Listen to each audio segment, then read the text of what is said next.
तो हेलो नमस्कार दोस्तों, जय हिंद। क्या हाल चाल है आप सभी का। तो देखिए, पिछला जो वीडियो हम बनाए थे उस पर सिलेबस का डिस्कस किए थे। किसका सिलेबस? तो हम जो ग्रुप डी का जो सिलेबस है, रेलवे ग्रुप डी का, हम सिलेबस के बारे में जिक्र कर दिए थे। और हम बोले थे कि हम सबसे पहले जो बायोलॉजी का जो चैप्टर है, component of food, component of food, एक जो कंपोनेंट ऑफ फूड है वो क्लास 6 एनसीईआरटी का जो है चैप्टर बुक, उसका ये पहला ये चैप्टर है कंपोनेंट ऑफ फूड। देखिए, यहाँ पे हम जो सिलेबस डिस्कस किए थे, मेनली जो सिलेबस है फिजिक्स केमिस्ट्री बायोलॉजी में, ये आपको पता ही नहीं चलेगा ये बायोलॉजी का है वैसे, ठीक है ना। तो हम यहाँ पे क्लास 6 से लेकर, दोनों ब्लू पेन ही आ गया,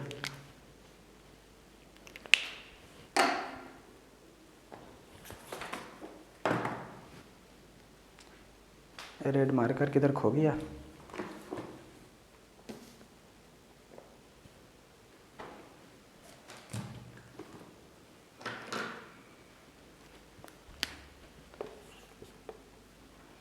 चलिए, इससे काम चल जाना चाहिए। तो देखिए, मेनली जो सिलेबस हम डिस्कस किए थे उसमें फिजिक्स केमिस्ट्री और बायोलॉजी का जो मेन टॉपिक है उसको डिस्कस किए थे। जैसे ग्रेविटेशन हो गया, साउंड हो गया, वेव हो गया, रेडियो एक्टिविटी हो गया, केमिकल रिएक्शन हो गया, हेरिडिटी हो गया बायोलॉजी में, ठीक, कंट्रोल एंड कोऑर्डिनेशन, रिप्रोडक्शन। तो यहाँ पे क्लास 6 का जो सिलेबस है उसको हम डील करेंगे, क्योंकि जो बेसिक चैप्टर जो बेसिक बुक में जो दिया है उसको पहले आप जान लें, ठीक है ना। चलिए, हम टाइम को ज़्यादा किल नहीं करते और फटाफट हम इस चैप्टर को डील करते हैं। 10-15 मिनट में ये खत्म हो जाएगा। और ज़रूर देखिएगा, हो सकता है कि आपको यहाँ ना छोटा छोटा कंसेप्ट आपको समझ में यहाँ पे आएगा, ठीक है ना। तो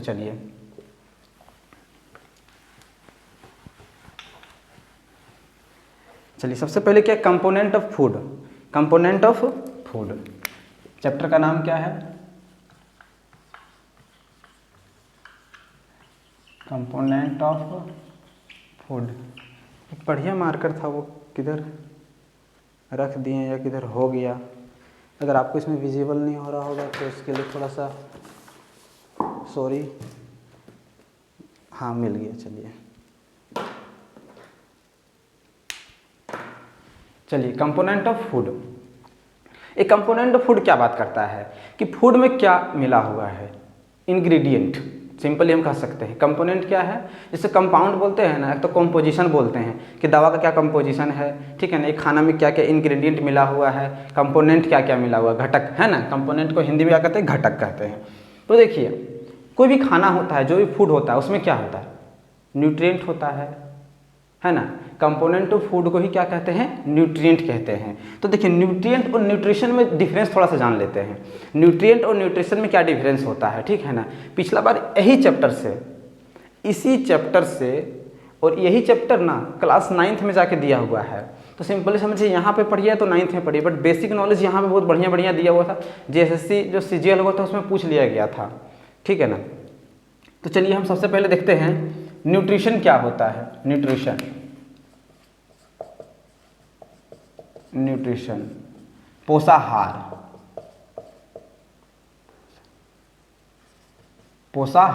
चलिए, हिंदी भी थोड़ा थोड़ा डिस्कस करते जाएंगे।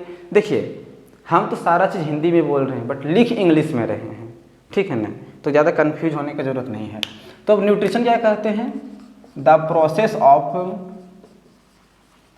प्रोसेस ऑफ टेकिंग फूड, ठीक है ना। देखिए, हम जो खाना खाते हैं एक प्रोसेस है, उसको क्या कहते हैं?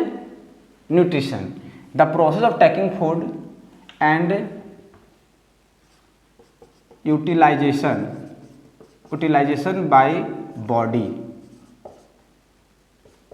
कॉल्ड, इसको लिख दिए कॉल्ड, ठीक है ना, कॉल्ड न्यूट्रिशन। अब बोलिए कि सर आप डेफिनेशन खाली खा रहे हैं, क्लास बच्चा का है क्या? नहीं, न्यूट्रिशन आपको बोल दें तो समझ तो जाइएगा, बट अगर लिख लीजिएगा तो आप कभी कोई बच्चा को बताइएगा तो खुद से समझने के लिए आपको ये पता होना चाहिए कि न्यूट्रिशन में और न्यूट्रिएंट में अंतर क्या है, ठीक है ना। अब हम बात करेंगे न्यूट्रिएंट, ठीक है ना। तो देखिए, कितना बढ़िया आपको समझ में आएगा। यहीं पे आप लिख लीजिएगा नीचे नोट करके, न्यूट्रिएंट, ठीक है ना, पोषक तत्व, है ना। जैसे कार्बोहाइड्रेट खाना में होता है, कार्बोहाइड्रेट, विटामिन, फैट, प्रोटीन, ठीक है ना, मिनरल्स, ठीक है ना। ये सब क्या है, न्यूट्रिएंट बोलते हैं ना। आप जो खाना खा रहे हैं उसमें विटामिन कम है, कैल्शियम कम है, कभी बोलते हैं ना ये खाना में ना जी बहुत ज़्यादा सोडियम है, ये सोडियम क्या है, मिनरल्स है। अब बोलते हैं इसमें तेल बहुत ज़्यादा है, फैट बहुत ज़्यादा है। इसमें जो आप खाना खा रहे हैं जैसे हरा सब्जी तो क्या है, विटामिन इसमें ज़्यादा है। दाल खा रहे हैं तो प्रोटीन है, चावल खा रहे हैं तो कार्बोहाइड्रेट है। तो आपको बताएंगे कौन सा फूड में क्या मिलता है, हम कैसे पहचानेंगे, ठीक है ना। और कार्बोहाइड्रेट क्या होता है, ये क्या है, एनर्जी गिविंग फूड है। एक क्या है, बॉडी बिल्डिंग फूड है। ये क्या है, इम्यूनिटी फूड है। ये रिजर्व फूड है, ठीक है ना। तो कहने का मतलब क्या है कि इसको क्या कहते हैं, हम कार्बोहाइड्रेट वाला जो खाना ज़्यादा लेंगे तो इससे क्या फ़ायदा है, प्रोटीन वाला खाना अगर हम ज़्यादा लेंगे तो इससे क्या फ़ायदा है, विटामिन वाला खाना अगर हम ज़्यादा लेंगे तो क्या फ़ायदा है, फैट वाला, मिनरल्स वाला, है ना। तो चलिए अब समझ न्यूट्रिशन और न्यूट्रिएंट में क्या डिफरेंस होता है। चलिए अब हम आगे देखते हैं, ठीक है ना। अच्छा इसको रहने देते, इसको नहीं मिटाते, ठीक है ना।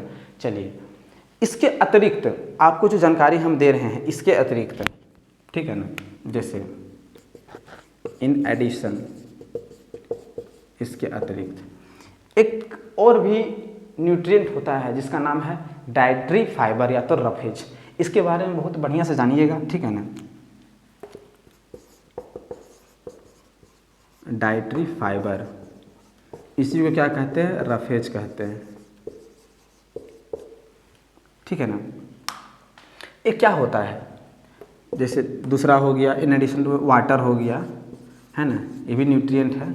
वाटर की फार्मूला हो गया आपका, कहने का मतलब है कि हाइड्रोजन प्लस ऑक्सीजन, ठीक है ना। अगर आपको हाइड्रोजन और ऑक्सीजन का रेशियो पूछ लिया जाए मेरे दोस्त तो आप क्या लिखिएगा, 2:16। कहने का मतलब है कि 1:8 हाइड्रोजन और ऑक्सीजन का ये रेशियो हो गया, ठीक है। चलिए यहाँ पे छोटा सा जानकारी दे दी, आपको आता होगा, बेहतरीन तरीका से आता होगा, पर कोई बात नहीं, ठीक है ना। आ जाए तो कन्फ्यूजन नहीं होने की ज़रूरत है। एटॉमिक मास दोनों का लिख दिए, ठीक है ना। ये डाइटरी फूड क्या होता है, डाइटरी फाइबर क्या होता है, हम जो स्टूल जाते हैं, मतलब सिंपल सा लेटरिन कहते हैं तो पखाना कहते हैं, बाथरूम कहते हैं, ठीक है ना। जो हम सुबह जाते हैं, कभी कभी पेट में ना कॉन्स्टिपेशन हो जाता है, कब्ज हो जाता है, हम नहीं जा पाते, ऐसा क्यों होता है, हमारे फूड में अगर रफेज की मात्रा कम हो। ये क्या होता है रफेज, फिर जो बॉडी नहीं पचा पाए उसको एब्जॉर्ब नहीं कर पाए, ठीक है ना। जिससे कहते हैं ना साग, कैबेज, बंधा गोभी, है ना। जूस आजकल क्या है ना, जूस लोग मतलब निकाल के पी लेते हैं, ठीक है ना, मशीन से। बट अगर उसको संतरा को डायरेक्ट खा लिया जाए तो संतरा में जो छिलका बाहर निकलता है जैसे मशीन से, वैसे अगर हमारा पेट में चला जाए तो पेट तो एब्जॉर्ब नहीं करेगा, उसका न्यूट्रिएंट को निकाल देगा। बट जो डाइटरी फाइबर है, रफेज है, जो डाइजेस्ट नहीं हो सकता है, उसको क्या करेगा, एक्सपेल कर देगा। तो उसके सहायता से क्या होगा, हमको कब्ज का शिकायत नहीं होगा। डाइटरी फाइबर जो होता है उसमें बहुत ज़्यादा सेलुलोज होता है। क्या होता है, इसमें बहुत ज़्यादा सेलुलोज होता है, याद रखिएगा, सेलुलोज होता है। सेलुलोज एक प्रकार का कार्बोहाइड्रेट है, एक प्रकार का कार्बोहाइड्रेट है, ठीक है ना। जो मतलब डाइटरी फाइबर क्या होता है, अनडाइजेस्ट, मतलब जो पच नहीं पाता है, हमको पच नहीं पाता, वो बॉडी से हम क्या करते हैं, उसको बाहर निकाल देते हैं, ठीक है ना। चलिए इसके बारे में चलिए, अगर आपको पता था तो बहुत बढ़िया, नहीं पता था तो आप जान गए, ठीक है ना। अब आगे क्या देखते हैं, वाटर, मिनरल्स किसको कहते हैं, मिनरल्स जो होता है उस हमको प्राप्त कहाँ से होता है, मिट्टी से प्राप्त होता है। मिनरल्स कहाँ से प्राप्त होता है, मिट्टी से प्राप्त होता है। जैसे स्मॉल अमाउंट में मिनरल्स हो गया, हमको ज़रूरत होता है। देखिए सुने होंगे आप कि जो आयरन का बॉडी में ज़रूरत होता है, हर बार आप सुने हैं एनीमिया बीमारी हो जाता है, खून का कमी। तो अगर आयरन का ज़रूरत है हमारे बॉडी में, तो घर में बहुत सारा लोहा लगा हुआ है, तो क्या उसको खा लेंगे, नहीं। हमारे बॉडी में ना कुछ मिनरल्स बहुत ज़्यादा चाहिए, कुछ बहुत कम चाहिए, ठीक है ना। तो देखिए मिनरल्स, इसका सोर्स कहाँ है, मिट्टी से। अब ये कोई मत बोलिए कि पालक साग में आयरन होता है, तो आप तो बोले मिट्टी से। पालक साग को बोते कहाँ, मिट्टी में ही बोते हैं ना, हाँ, ठीक है ना। जो मिनरल्स होता है वो हमको स्मॉल अमाउंट में क्या होता है, रिक्वायर्ड होता है। जैसे कैल्शियम को, कौन सा मिनरल्स कितना अमाउंट में जरूरत होता है अभी हम लिखवाएंगे, सिर्फ हम आपको लिखवा देने कि मिनरल्स किसको किसको कहते हैं, ठीक है ना। जैसे हो गया कैल्शियम, हो गया आयरन, हो गया बोरोन हो गया। इसका फंक्शन क्या होता है? फंक्शन मिनरल्स का हमारे बॉडी में क्या फंक्शन होता है? जैसे दांत हो गया, हड्डी हो गया, इसको क्या करता है? डेवलप करता है, ग्रोथ, है ना, ग्रोथ एंड डेवलपमेंट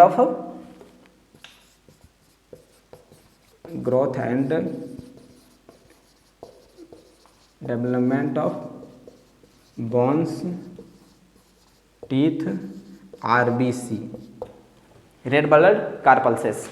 जो हमारा खून है ना, हमारा जो खून है वो लाल होता है क्योंकि उसमें आयरन पाया जाता है। तो आयरन अल्टीमेटली क्या, एक मिनरल्स है। तो हमको बहुत ज़्यादा आयरन नहीं चाहिए बॉडी में, आयरन चाहिए, बहुत ज़्यादा नहीं चाहिए, ठीक है ना। चलिए, मिनरल्स हो गया। अब चलिए हम आपको ना थोड़ा सा न्यूट्रिएंट दो प्रकार का होता है। दो प्रकार का मतलब, एक होता है मैक्रो न्यूट्रिएंट, एक होता है माइक्रो न्यूट्रिएंट। वैसा न्यूट्रिएंट जो हमको ज़्यादा चाहिए और हमको जो न्यूट्रिएंट कम चाहिए उसको माइक्रो कहते हैं। एक माइक्रो प्रोसेसर होता है मोबाइल में, है ना, माइक्रो प्रोसेसर, काम करने वाला, प्रोसेसिंग करने के लिए माइक्रो मतलब छोटा, है ना, माइक्रो प्रोसेसर चिप लगा होता है ना। तो चलिए हम यहाँ पे चलिए देख लेते हैं एक माइक्रो न्यूट्रिएंट और एक मैक्रो न्यूट्रिएंट। तो माइक्रो न्यूट्रिएंट का लिस्ट क्या होता है और मैक्रो न्यूट्रिएंट का लिस्ट क्या होता है, सो देखिए यहीं से एग्जाम में क्वेश्चन आ गया था। माइक्रो न्यूट्रिएंट और एक ये हो गया मैक्रो, इसका मतलब होता है लार्ज, और माइक्रो का मतलब होता है स्मॉल, माइक्रो न्यूट्रिएंट। तो चलिए जैसे देखिए मैक्रो न्यूट्रिएंट हो गया मतलब जो हमको ज़्यादा मात्रा में चाहिए। तो ज़्यादा मात्रा में क्या चाहिए? तो मैक्रो न्यूट्रिएंट में चाहिए nitrogen, phosphorus, calcium, potassium, carbohydrate, ठीक है ना, प्रोटीन। आप बताइएगा सोच के कि वाटर क्या है, ठीक है ना, वाटर क्या है, ठीक है ना। ये हो गया, फैट हो गया, एटसेट्रा, ठीक है। अब हम जिक्र करते हैं माइक्रो न्यूट्रिएंट के बारे में। जैसे आयरन हो गया, मैंगनीज हो गया, बोरोन हो गया, सल्फर हो गया, क्लोरीन हो गया। ये सब क्या है, हमारे बॉडी को ना बहुत कम मात्रा में चाहिए, ठीक है ना। जैसे विटामिन हो गया, कभी सुने इसका बॉडी में बहुत ज़्यादा विटामिन है? नहीं, खाते रहिए, विटामिन ज़रूरत होता है तो हमको मिलते रहेगा। जो ज़रूरत है हमारे बॉडी को विटामिन वो हमको मिलते रहेगा। जैसे फल से हो गया, ग्रीन सब्जी से हो गया, विटामिन हमारे बॉडी में बहुत ज़्यादा स्टोर रख नहीं पाता है, सारा विटामिन, है ना, निकल जाता है। तो बहुत कम मात्रा में चाहिए तो हमारा इम्यूनिटी बना रहे, ठीक है ना। जैसे मैग्नीज, बोरोन, सल्फर, क्लोरीन। हम क्लोरीन किस माध्यम से लेते हैं? सॉल्ट के माध्यम से, सॉल्ट, कॉमन सॉल्ट NaCl, ठीक है ना, सोडियम क्लोराइड। तो देखिए ये सब क्या है, nitrogen, phosphorus, calcium, potassium, carbohydrate, protein, है ना। अभी हम आपको पूछे थे ना जल, पानी हम बहुत ज़्यादा मात्रा में लेते हैं। क्या करते हैं? पानी बहुत ज़्यादा मात्रा में हम लेते हैं। तो जिसको हम ज़्यादा मात्रा में लेते हैं उसको क्या कहते हैं? Macro nutrient. और जिसको कम मात्रा में लेते हैं उसको क्या कहते हैं? Micro nutrient. तो चलिए सल्फर माइक्रो न्यूट्रिएंट नहीं, सल्फर यहाँ पे होगा, ठीक है ना। चलिए और हम आगे देखते हैं डाइटरी फाइबर के बारे में, रफेज के बारे में, ठीक है ना। थोड़ा सा रफेज उसके बारे में हम देख लेंगे, ठीक है ना। रफेज के बारे में हम देखते हैं कि रफेज किसको कहते हैं। तो देखिए रफेज के बारे में हम बोल रहे हैं ना, तो रफेज किसको कहते हैं? रफेज, इसको डाइटरी फाइबर भी कहते हैं, डाइटरी फाइबर, ठीक है ना। देखिए ये क्या है? यह सिंपली एक फाइबर है जो सेलुलोज का होता है। क्या है? एक सिंपली, एक लिखते चलिएगा, सिंपली फाइबर, सेलुलोज एक प्रकार का कार्बोहाइड्रेट होता है, ठीक है ना। ये क्या करता है? रिड्यूस रिस्क ऑफ डिजीज, बीमारी को कम करता है, फंक्शन इसका, है ना, function. Reduce risk of disease, prevent constipation, कब्जियत नहीं होता है। आजकल लोगों को कब्ज का शिकायत बहुत ज़्यादा है। पार्टी में जाते हैं कुछ भी खा लेते हैं, ठीक है ना, पार्टी में गए कुछ भी खा लिए तो कब्ज हो गया, सुबह उसको वॉशरूम जाने में बहुत समस्या हो गया, बैठा हुआ है ना। तीसरा, इम्प्रूव कोलन इफिशियंसी। ये क्या होता है? एक लार्ज इंटेस्टाइन का एक पार्ट है ये क्या है? कोलन। तो उसको ये सुधारता है रफेज। आपको ना जितना से जितना रफेज फूड खाइएगा उतना आपको स्टूल करने में आराम होगा, कहने मतलब है वॉशरूम जाने में आराम होगा और आप उतना बीमारी से मुक्त रहिएगा। आजकल का सबसे ज़्यादा रोग होने लगा है कब्ज का शिकायत। अनटाइमली लोग खाना खा रहे हैं, प्लस दूसरा रफेज कम ले रहे हैं। कब मैदा का प्रोडक्ट ज़्यादा खा रहे हैं, ठीक है ना, मैदा का प्रोडक्ट हमको नहीं खाना चाहिए, ठीक है ना ज़्यादा। तो देखिए, prevent constipation, reduce risk of disease, बीमारी को कम करता है, इंप्रूव कोलन इफिशियंसी को बढ़ाता है, एलिमिनेट टॉक्सिक मटेरियल, है ना, toxic material, eliminate toxin and stool from body. हमारे बॉडी से क्या होता है, जो जहरीला पदार्थ होता है उसको वो बाहर निकालता है, ठीक है ना। चलिए, ये हमको कहाँ मिलता है? सोर्स। तो सोर्स के बारे में हम देख लेते हैं।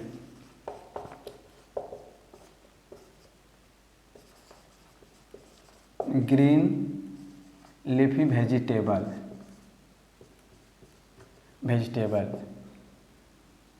ऑयल,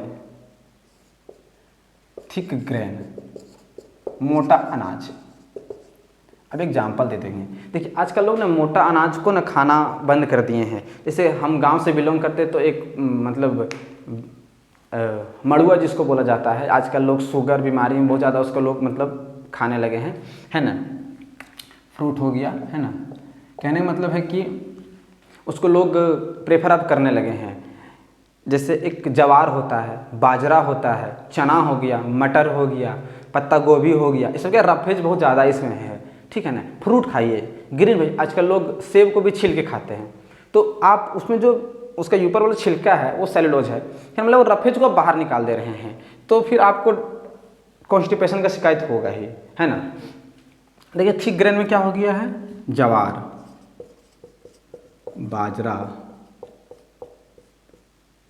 बाजरा और पत्ता गोभी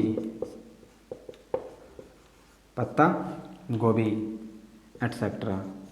चना हो गया, चना में भी रफेज बहुत ज़्यादा होता है, ठीक है ना, प्रोटीन भी होता है चना में। चलिए, अब हम बात करेंगे थोड़ा सा फैट के बारे में, ठीक है ना। ये हो गया आपका फैट के बारे में।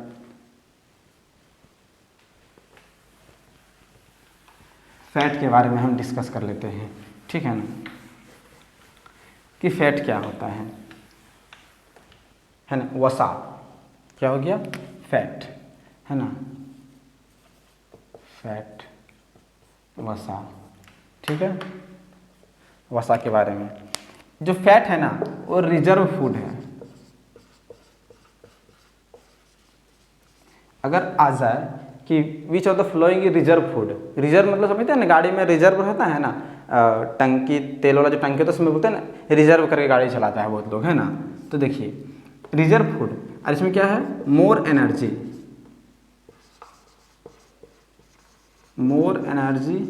Then carbohydrate.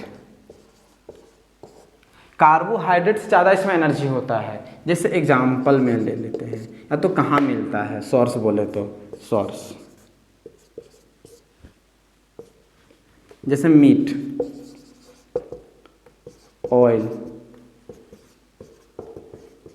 डेयरी प्रोडक्ट, है ना। डेयरी मतलब दूध वाला जो प्रोडक्ट हो गया, जैसे एग,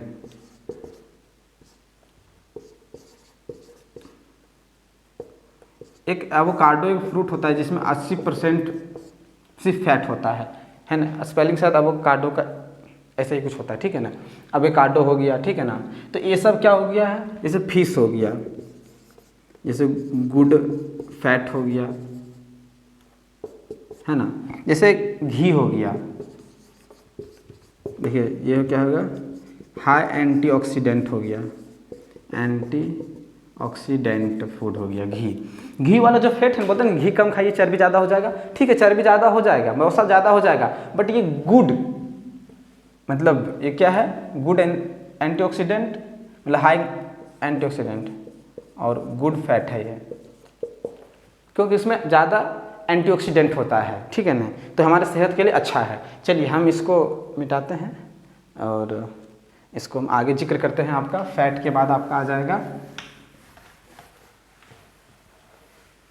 विटामिन के बारे में, थोड़ा सा हम जिक्र कर लेते हैं कि विटामिन क्या होता है, ठीक है ना। विटामिन के बाद आगे जो बचेगा, तो देखिए विटामिन के बारे में हम जिक्र करेंगे, ठीक है ना। विटामिन ठीक है ना। चलिए एक क्या है, एक ऑर्गेनिक कंपाउंड है, ठीक है ना। प्रोटेक्ट फ्रॉम डिजीज, ये क्या करता है, हमको बीमारी से बढ़ाता है। Help in growth and development of body, body का डेवलपमेंट ऑफ बॉडी, ठीक है ना, ठीक है ना। क्या है, एक ऑर्गेनिक कंपाउंड है, ठीक है ना। विटामिन का बहुत सारा मतलब वैराइटीज़ है, जैसे vitamin A, vitamin B, C, D, E, K, है ना, एच एटसेट्रा, है ना, बहुत सारा विटामिन है। तो चलिए सिंपली हम यहाँ पे एक बेसिक नॉलेज आपको दे रहे हैं, ठीक है ना, एक एक करके। जैसे विटामिन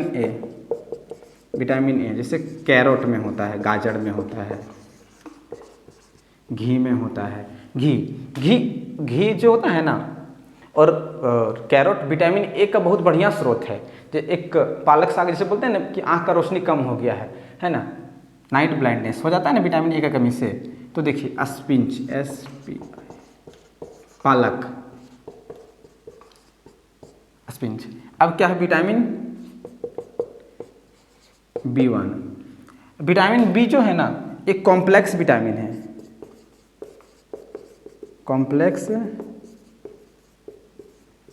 विटामिन। इसमें टोटल 8 विटामिन होता है, ठीक है ना।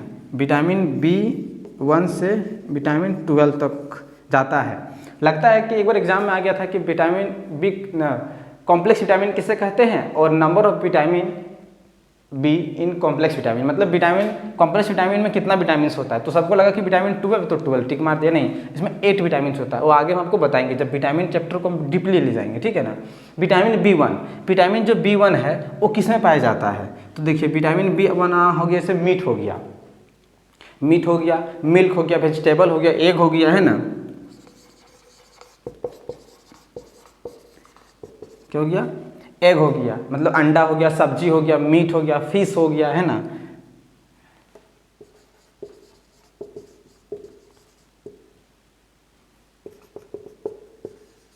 विटामिन B6 है, विटामिन B6 किसमें पाया जाता है, बनाना,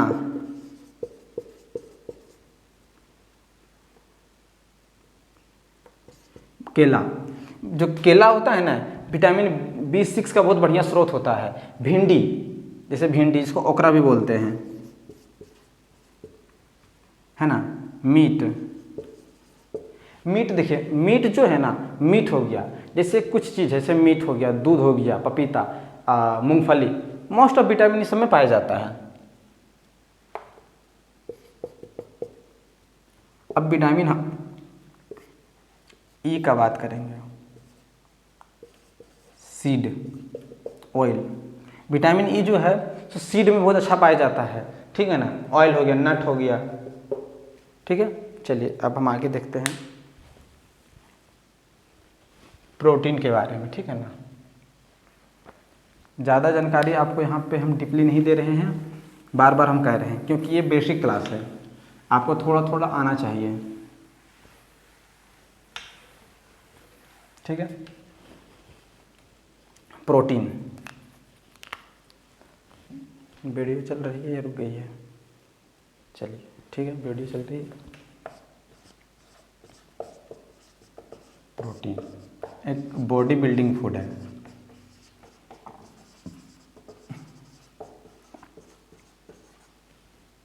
protein, growth and development of body, hormone synthesis, जो हमारे बॉडी में जिसमें जो हार्मोन्स होता है ना, उसको ये क्या करता है, वो बनाता है, ठीक है ना। चलिए अब प्रोटीन देखिए, सबसे बढ़िया जो स्रोत होता है प्रोटीन का वो क्या होता है, ठीक है ना। ये फ्लूइड बैलेंस को मेंटेन करता है, ये इम्यूनिटी सिस्टम को ठीक है ना। बहुत सारा प्रोटीन का बहुत सारा काम होता है। जो प्रोटीन होता है ना, वो एमिनो एसिड से बना होता है, ठीक है। चलिए all protein is amino acid, ठीक है। आगे हम जब डीपली चलेंगे तो वहाँ पे जिक्र हम करेंगे। इम्यून सिस्टम हो गया। प्रोटीन का सोर्स कहाँ से होता है, ऑयल से, रेड मीट, फिश है ना, ग्राउंड नट एटसेट्रा। देखिए आपको पता होगा है ना, पोल्ट्री एग, ठीक है ना, बहुत सारा है। जैसे जो मार्केट में जो दूध आता है ना, जैसे अमूल का दूध आ गया और सुधा का दूध आ गया, तो देखिए दूध में विटामिन सी और आयरन नहीं होता है। लेकिन अब दूध में ना एक चीज़ लिखा हुआ आता है, ऐसे ऐसे प्लस लिखा रहता है, ठीक है ना, ऐसे शायद लिखा हुआ आता है, मतलब fortified milk, fortified milk, fortified milk. इसमें क्या होता है ना, आयरन को ऐड कर दिया जाता है और विटामिन सी को, विटामिन सी को, ठीक है ना, ऐड कर दिया जाता है। फोर्टिफाइड जो होता है, फोर्टिफाइड का मतलब ये होता है कि जिसमें जो चीज़ नहीं है उसको उसमें मिला दीजिए, ठीक है, इसी को फोर्टिफाइड बोलते हैं, ठीक है। चलिए ऑयल भी आता है फोर्टिफाइड, है ना, बहुत सारा ऑयल आता है, फोर्टिफाइड ऑयल आता है। ये प्रोटीन हो गया। अब हम जिक्र करेंगे कार्बोहाइड्रेट के बारे में, ठीक है ना। चलिए कार्बोहाइड्रेट के बारे में यहाँ पे ब्रीफ, ज़्यादा तो यहाँ पे नहीं देंगे और शॉर्ट में निकलेंगे, सिर्फ कार्बोहाइड्रेट का आपको जानकारी देंगे, ठीक है ना। कार्बोहाइड्रेट,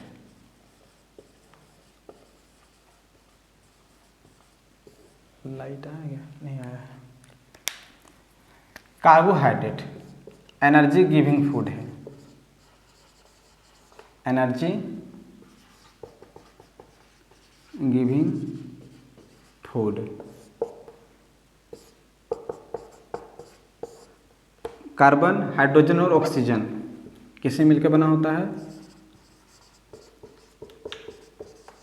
कार्बन, हाइड्रोजन और ये ऑक्सीजन से मिलके ये क्या होता है, बना होता है मुख्यतः, ठीक है ना। चलिए अब जो कार्बोहाइड्रेट है इसका सोर्स क्या है,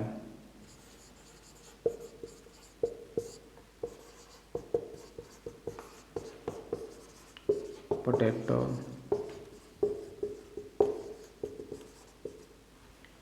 है ना, ये सब क्या है, ग्रेन,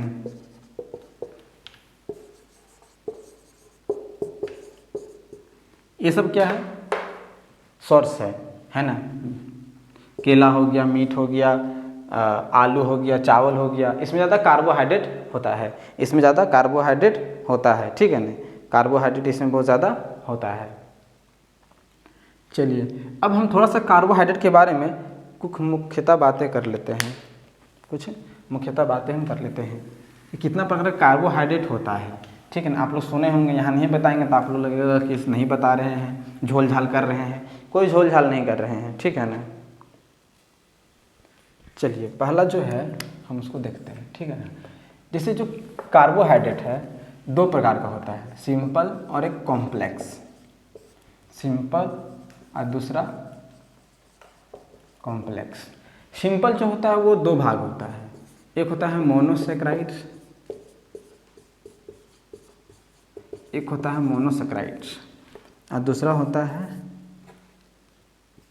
डाइसेक्राइड। तीसरा जो है कॉम्प्लेक्स में है वो क्या है, पॉलीसेक्राइड। पॉलीसेक्राइड्स। देखिए जो मोनोसेक्राइड्स है उसका एग्जांपल हो गया जैसे ग्लूकोज हो गया, फ्रूटोज हो गया, ग्लैक्टोज हो गया। डाइसेक्राइड में मल्टोज, लैक्टोज, सुक्रोज। ठीक है ना, चलिए हम लिख देते हैं ग्लूकोज, फ्रुक्टोज, ग्लैक्टोज। ठीक है ना, इसमें हो गया आपका मल्टोज, लैक्टोज, सुक्रोज, ये सब आ गया डाइसेक्राइड। कहने मतलब है कि जब दो ग्लूकोज बनता है, मतलब सॉरी जब दो मोनोसेक्राइड को मिलाते हैं तो डाइसेक्राइड बनता है, और उससे अधिक को क्या कहते हैं, पॉलीसेक्राइड। ठीक है ना, चलिए जैसे स्टार्च हो गया, फाइबर हो गया, स्टार्च हो गया, फाइबर हो गया, सेल्यूलोज हो गया, ठीक है ना, ग्लाइकोजेन हो गया, ये सब जो है ये क्या है, पॉलीसेक्राइड। ये हमारा बॉडी ना आसानी से इसको नहीं पचा सकता है। ठीक है ना, इसका बॉडी हमारा जो है आसानी से नहीं पचा सकता है। जैसे आलू में क्या होता है, स्टार्च। तो आप लोग देखे होंगे कि जब हम खाना खाते हैं, है ना,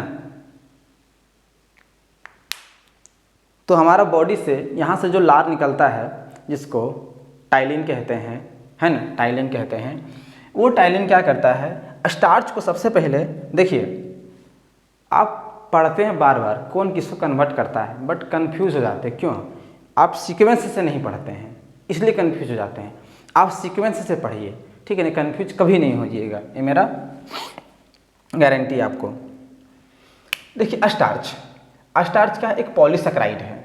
जब हम खाते हैं तो स्टार्च हमारे खाना में होता है। अब जब उसको बहुत ज़्यादा चबाते हैं तो वो मल्टोज में बदल जाता है। तो समझिए कि पॉलीसेक्राइड से डाइसेक्राइड में, फिर डाइसेक्राइड से क्या होगा, मोनोसेक्राइड में। समझ में आया, ये बात समझ में आया हम क्या समझाना चाह रहे हैं। और आप लोग पढ़े होंगे, आप लोग बेहतर, हमसे बेहतर आप लोग जानते होंगे, बचपन से पढ़ते आ रहे हैं कि जब ग्लूकोज को C6H12O6, इसको क्या कहते हैं, ग्लूकोज को जब ऑक्सीजन से, है ना, प्यार करवा देंगे तो क्या देगा, carbon dioxide, H2O plus ATP energy के फॉर्म में, ठीक है ना, प्लस हीट। ये अभी हम इसको डील नहीं कर रहे, कंफ्यूज नहीं होइएगा। अब यहाँ पे एनर्जी सिंपली हम लिख दे रहे हैं, ठीक है ना, एनर्जी ATP के फॉर्म में देगा वो, ठीक है ना। चलिए हम इसको, कंफ्यूज हो जाइएगा आप लोग, फिर बोलिएगा कंफ्यूज नहीं करना का प्लान है आप, और अभी कंफ्यूज कर दे रहे हैं। तो हम सीधा लिख दे रहे हैं एनर्जी, यहाँ पे ब्रैकेट में ATP लिख दे रहे हैं, बस खाली सुन लीजिए नाम। होता है ना जब कहानी कहते हैं तो एक राजा है, एक रानी है, इसमें एक जंगल है, दो शेर है, एक कुआं है, दो चार नौकर है, एक बिल्डिंग है। चलिए हम कहानी स्टार्ट करते हैं, तो मज़ा लगेगा कि कुआं के बारे में कब आएगा, तो इसमें ATP के बारे में आपको ना क्यूरियोसिटी रहेगा कब आएगा, ठीक है ना। तो जब ग्लूकोज को ऑक्सीजन से रिएक्ट करवाते हैं, मतलब सिंपली है, जब हम कुछ चीज़ खाते हैं तो स्टार्च के फॉर्म में खाते हैं, मल्टोज के फॉर्म में ग्लूकोज में बदल जाता है। कौन किसको किससे बदलता है वो बात की बात है, ठीक है ना। अब ग्लूकोज से हमको एनर्जी लाना है, तो हमारे बॉडी में ग्लूकोज आ गया, ध्यान से सुनिएगा, हमारे बॉडी में ग्लूकोज आ गया। अब जब हम श्वास लिए, मतलब ऑक्सीजन लिए, तो वो ग्लूकोज क्या करेगा, उस ऑक्सीजन से टकराव करेगा और कार्बन डाइऑक्साइड के फॉर्म में हम लोग गैस निकालेंगे, पानी हमारे बॉडी में निकलेगा, बनेगा, और एनर्जी मिलेगा और हीट भी हमको जनरेट होगा, ठीक है ना। चलिए जब यही ग्लूकोज हमारे बॉडी में बहुत ज़्यादा मात्रा में जमा हो जाता है, यही मात्रा में जब जमा हो जाता है तब हमको क्या हो जाता है, डायबिटीज हो जाता है। समझ में आया, नहीं समझ आया। हमारे बॉडी में जो पैनक्रियाज होता है इंसुलिन रिलीज करता है, इंसुलिन आगे हम बताएंगे। इंसुलिन, ये इंसुलिन क्या करता है, इस ग्लूकोज को स्टोर कर लेता है बॉडी में। अब इंसुलिन ही नहीं रहेगा तो ब्लड से, कहने मतलब हमारा ब्लड में जो ग्लूकोज है उसको एब्जॉर्ब नहीं कर पाएगा, और ग्लूकोज की मात्रा हमारे ब्लड में क्या हो ज़्यादा, हमको क्या हो जाएगा, शुगर हो जाएगा, ठीक है ना। क्या हो जाएगा, जिसको डायबिटीज़ कहते हैं, शुगर सिंपली कहते हैं, क्या हो जाएगा, शुगर हो जाएगा, हमको चिनिया बीमारी जिसको कहते हैं। क्यों? क्योंकि इंसुलिन का फॉर्मेशन अगर बंद हो जाएगा बॉडी में तो ग्लूकोज क्या होगा, हमारे ब्लड में बढ़ जाएगा, इसी को डायबिटीज़ कहते हैं। चलिए यहाँ तक हो गया, और कंपोनेंट ऑफ फूड के बारे में हम ख़त्म कर लिए। अपना ख्याल रखिए, और नेक्स्ट जो क्लास होगा वो शायद फाइबर, सिलेबस कहाँ लिखा हुआ है, अच्छा फाइबर टू फैब्रिक होगा, ठीक है ना, यहाँ पे भी सिलेबस नहीं है, फाइबर टू फैब्रिक होगा। तब तक अपना ख्याल रखिए। जय हिंद, जय भारत।